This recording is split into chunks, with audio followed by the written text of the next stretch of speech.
In the last episode, we got back from our expedition to Dunparty River Lodge, and in this episode, we get ready to take our boat, Mothership, into the Amazon rainforest. Tomorrow, we want to head off down another river in Suriname, but we don't know how long we'll be down that river, so we're extending our visas today so that we don't get stuck down there and our visas run out. So today we are extending visas, we are signing Matt off the crew list, he'll be staying on at the resort, and we're going to explore further into the jungle. You and me, we're family. The bond that we share is as deep as the sea.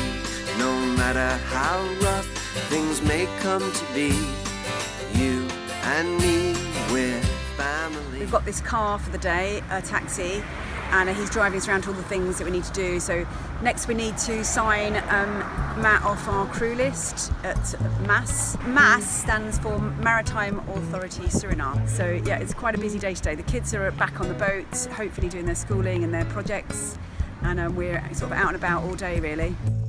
You are permitted to stay for 90 days in Suriname, but after 30 days you have to go to this office to apply for the visa extension. So yeah, we've just been to extend our visas. We've had our visas extended by another month, so that gives us a bit more flexibility, and should give us enough time to kind of see the things we want to do. There are no electronic charts of the inland waterways, but our friends on White Pearl managed to get a paper chart so we could plan our route together. The stops along this journey would be at 3 old plantations that were now restaurants, resorts and museums.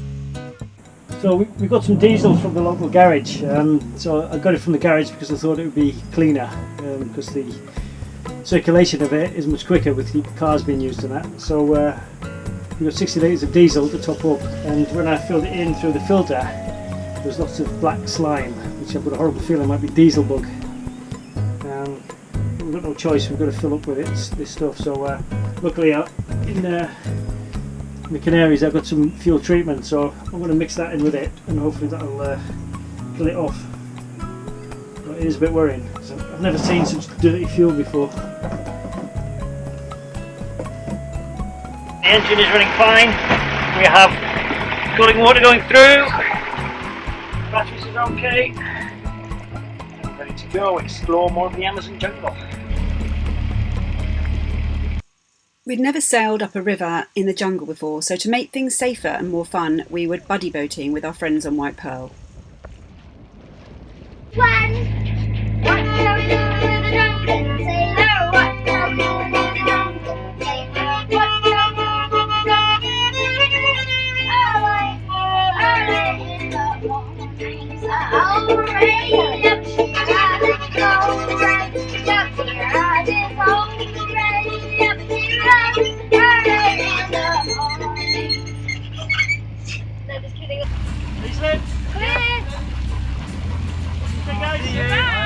See you in a while. Bye. Bye. Have a good trip. Bye. We've just left Waterland Marina Resort for our next adventure up the River Kotika. So we have to go back past the town of Paramaribo, and then at the junction we turn right and head down the Kotika River, and it goes really far. So it's about 88 miles to the first town. Yeah, unfortunately, every time we leave somewhere, something seems to stop working. And today, it is not a mainsail furler, but it's the mainsail out-haul motor, which seems to have got some water inside. I mean, it has rained a lot here in the afternoons. And the connections, we think it's the connections, so that's stopped working, so we can't get a sail up. Just tested it and there's power getting to it, so the only thing I can think has happened is somehow the motor's burnt out. There's been a lot of water. A lot of rain, obviously we're in the rainforest. It's really tight, so I can't actually get to the inside of the motor to have a look, so I'm going to have to take the whole thing apart and take a look at it. Well, I think it's a goner. But never mind, we're just motoring and the tide is with us, so we're going to be fine. We're kind of going to go a couple of hours up the river and then anchor and then carry on the next morning again. Our first stop was the Pot Plantation. So we've just come ashore to this place called Pot. Really curious actually.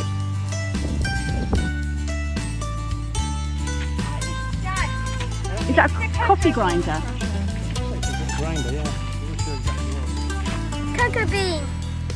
It looks like a massive grape. No, a massive raisin from a cocoa bean tree.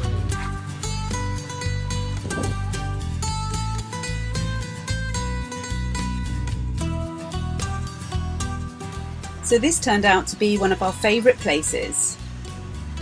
I like pina colada, getting lost in the rain.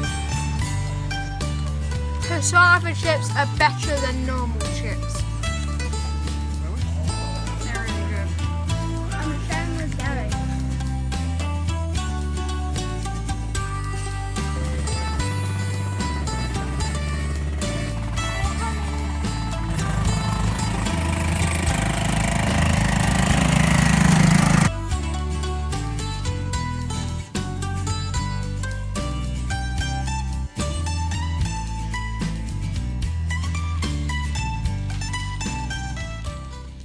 So we are in a anchorage, and in the anchorage there is a oil refinery that's shooting lots of fire up the tube, and it's called a fractional distillator.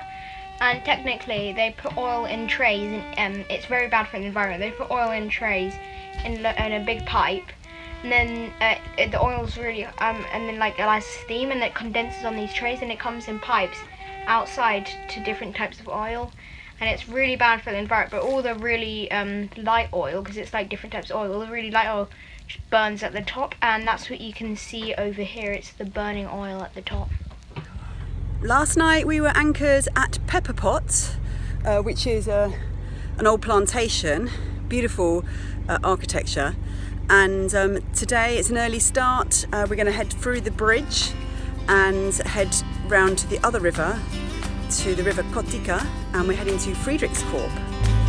So what we're trying to do is catch the tide going out from this river, and when it turns we kind of want to be on the bit where the river splits, and then we want to go with the tide coming in on the other river, because the tide's quite strong here.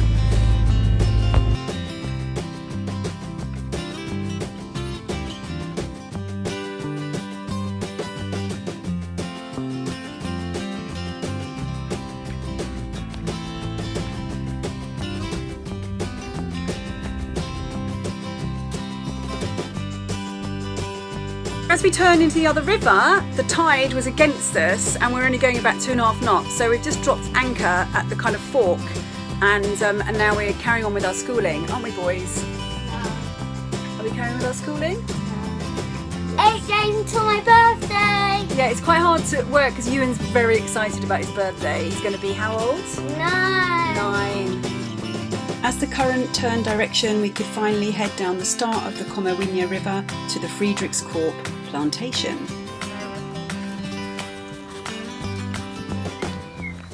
So this is how the locals get round the jungle. These water taxis stop at pontoons in various places up and down the river. Friedrichs Corp used to be a coffee, sugar and cocoa plantation, and as you walk around you can still see the pots that the slaves used to boil the juice from the sugarcane. It has now been transformed into a restaurant and resort and is classed as a World Heritage Site.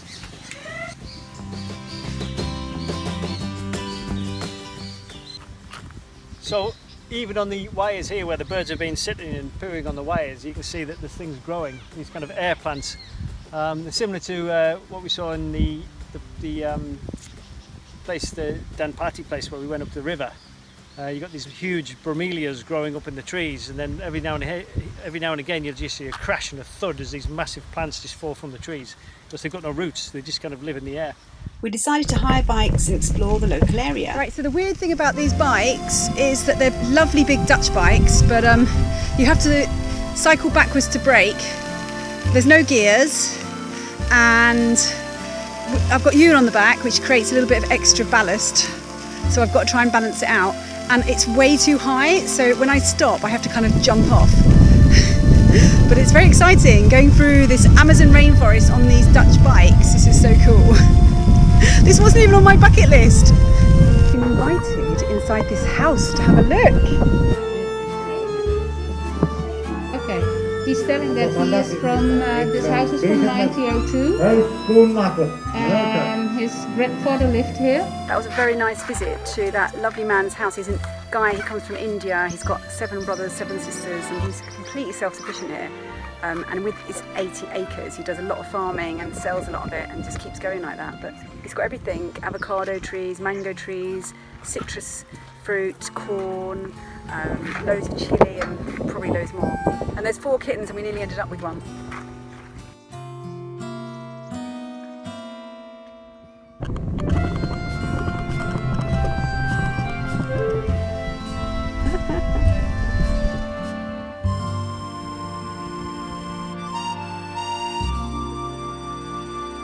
Lady in there, she's beating these pods and she's drying them out in the sun first and then she's beating them to get all the beans out and then they cook it with rice and that's one of their main diets. The thing that's quite nice here is that people live just at the edge of the forest and all along these paths that go along these canals they plant all their produce. So they've got chilies growing along here and they've got these kind of beans. I think it might be the beans that the woman was beating before. And then inside they've just got a layer of bananas, but they don't go right into the forest, they just kind of do it on the edge of the forest.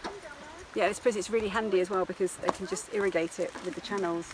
Yeah, it's so frustrating cycling, it's just like so stressful. It's like when you cycle it's just so hot and bothering. Ewan isn't actually cycling at all. He's not doing any cycling, he's just sitting on the back. My foot hurts and I can't cycle or it like really hurts every time I pedal, so I get this luxury, listening to an audiobook.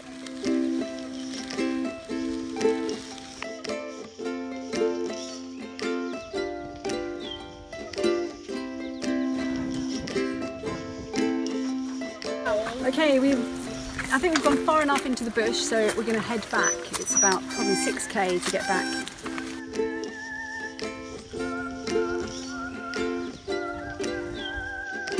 We pass many locks which are there to prevent the river water flooding the plantations. It was fun. The Surinamese love dancing and they even managed to get Rowan and Darry up to join in with some of the fun. So last night when we came back to the boat, the tide had completely gone out. I mean, it's at spring tides at the moment. There's about a rise and fall of 3 metres. And we went to get some food at the local restaurant and they didn't start serving till over an hour later than we thought, so we came back later than we expected. And the dinghy was actually impaled on these posts here. Can you see underneath where those pontoons are? Yeah, they're about there. There's another bit of wood on the other side, Rin. Wait, hold it down a minute. You can see. Leave it until tomorrow. But then if it tides. So it was a hell of a job trying to lift it off and then lift it the dinghy. Bearing in mind we've got an aluminium bottom dinghy with a motor on the back. But luckily there was no damage. We were so lucky. But getting back against a 3-knot tide was pretty hair-raising. Darry, where are you? Darry, you need to get in. Yeah, go in. So we kind of learned our lesson with that one. Let's get back. We had a great time at this plantation, but it was finally time to wave goodbye to our friends and move on.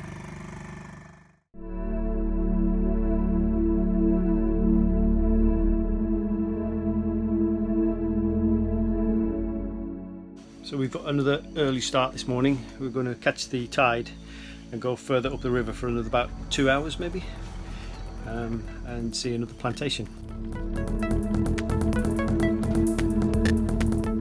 The currents are very strong in these rivers, but they don't have a typical 6-hour ebb and flow pattern, so you find yourself watching to see when your boat switches direction before you set off.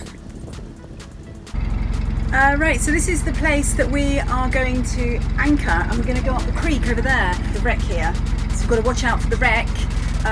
Also we've got to think about the tide. It's going to pick up, the current will be quite strong, and then the wind might pick up. The river's kind of got closer together now, so it's quite interesting. You can see the forest closing in.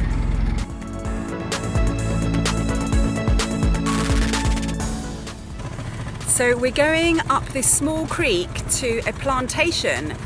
We found out about a plantation up there and we've asked them if we can go and visit. So here we go.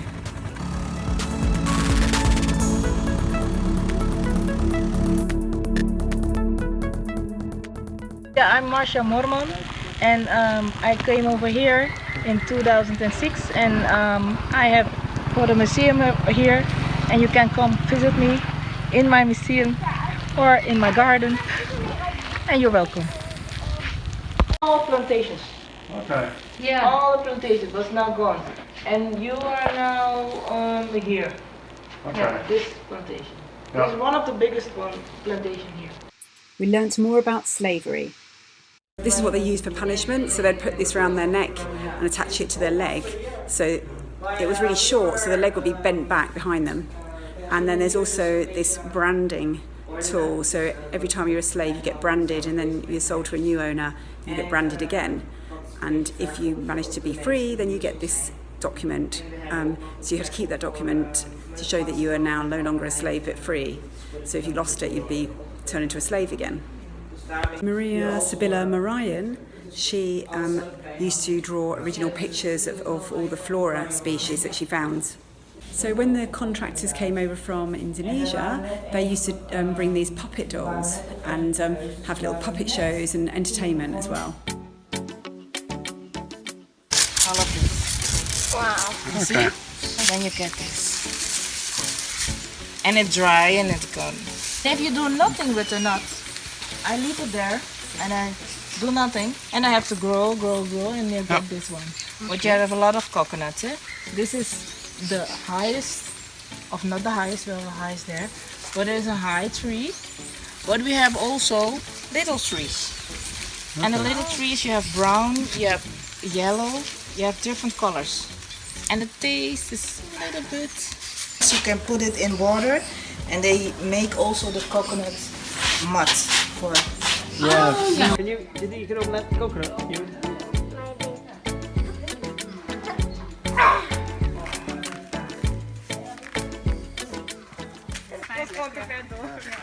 So these have really strong smells. Good, doesn't it? This is for fever and sore throat, and this is a mint, a kind of mint you can use in cooking. One thing they don't mention about the beautiful Amazon is the amount of bugs that bite and sting.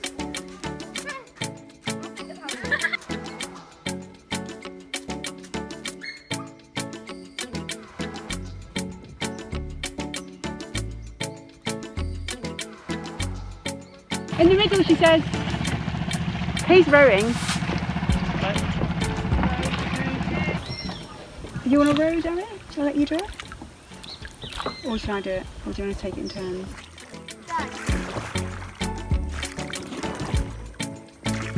So on the way down the river, the tide is going out, so we're going down with the current a bit and taking it in turns to row. So as they say in Suriname, plantations have both a sweet and sour side to them, and I'm glad we managed to capture that. And stay tuned for more adventures in our next episode as we travel the 88 nautical miles down the river to the town at the end called Mongo. Love a tree. Ooh, tree. Tree. Ooh. Tree. Tree.